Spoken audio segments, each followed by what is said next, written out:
Ši vasara alino karščiais ir išvargino ne tik širdį, kraujagyslės, bet ir didžiausią mūsų organą odą. Net ir sveikų žmonių ji išsausėjo, ėmė niežėti. Specialistų paklausime, kaip ją atgaivinti.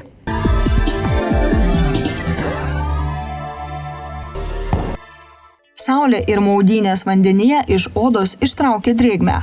Dažnas įsimaudęs vonioje jaučia nemalonų tempimo jausmą veido srityje. Čia oda išsausėja greičiausiai. Neprižiūrint drėgmę praradusios odos, ji ima trūkinėti ir pro mikroskopinius plyšelius į ją patenka bakterijos, galinčios sukelti rimtus odos susirgimus. Jeigu negi kalbėti ir apie sveiką žmogų, tai būtent saulės poveikis buvo koks, nes ta oda iš tikrųjų išdžiūsta, odoje atsiranda įtrūkimų, ji pradeda pleiskanuoti, išsausėja ir tokiu atveju į tokią odą labai greitai papuola mikrobai, alergenai ir sukelia uždegiminę reakciją šitoje odoje. Ir atsiranda labai daug ir susirgimų, ir aplamai diskomforto odoje. Mes matom, kada žmonės neprižiūri savo odą, tai iš tikrųjų atsiranda rimtų problemų netgi. Nes tada jau prasideda odos uždegimai, tai kas? Paraudimas, atsiranda pūslelės, niežėjimas, žaizdelės, perštėjimas. Ir viskas dėl to, kad anksčiau šita oda buvo neprižiūrėta.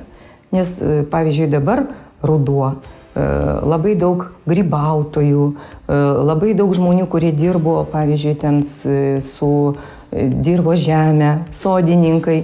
Ir ateina labai daug žmonių, kurių ir rankų, ir tiesiog ir kūno oda yra išdžiovinta ir iš tikrųjų reikalauja rimtos priežiūros. Mūsų dermatologiniai pacientai, kurie serga lėtinėmis ligomis, tai jie jau, kada kalba su gydytoju, tai kiekvienas daktaras visada žmogui pataria, kad jeigu mes naudojam tiesiog hormoninius preparatus, tai tokiu atveju jie turi sutepti odą emoliantais.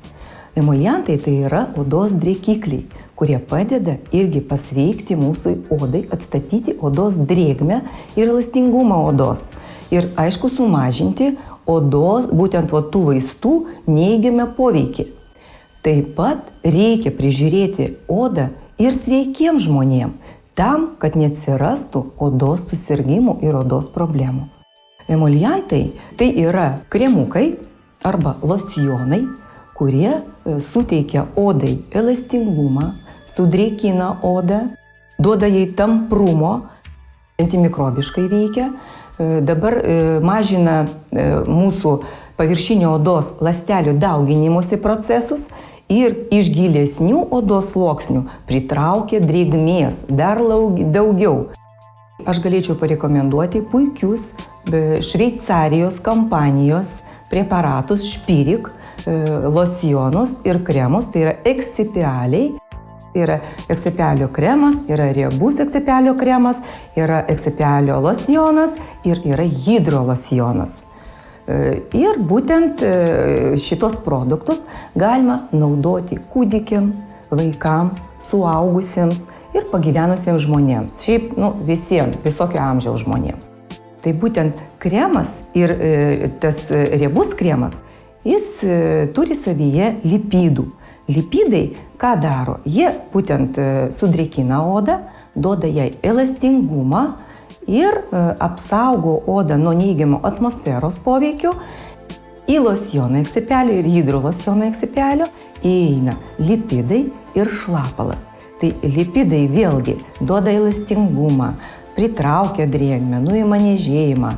Šlapalas jis pritraukia drėgmę iš apatinių odos sluoksnių, labiau sudrėkina, plus apsaugo odą nuo mikrobų, nuo niežulio ir pamažina ląstelių dauginimosi procesą.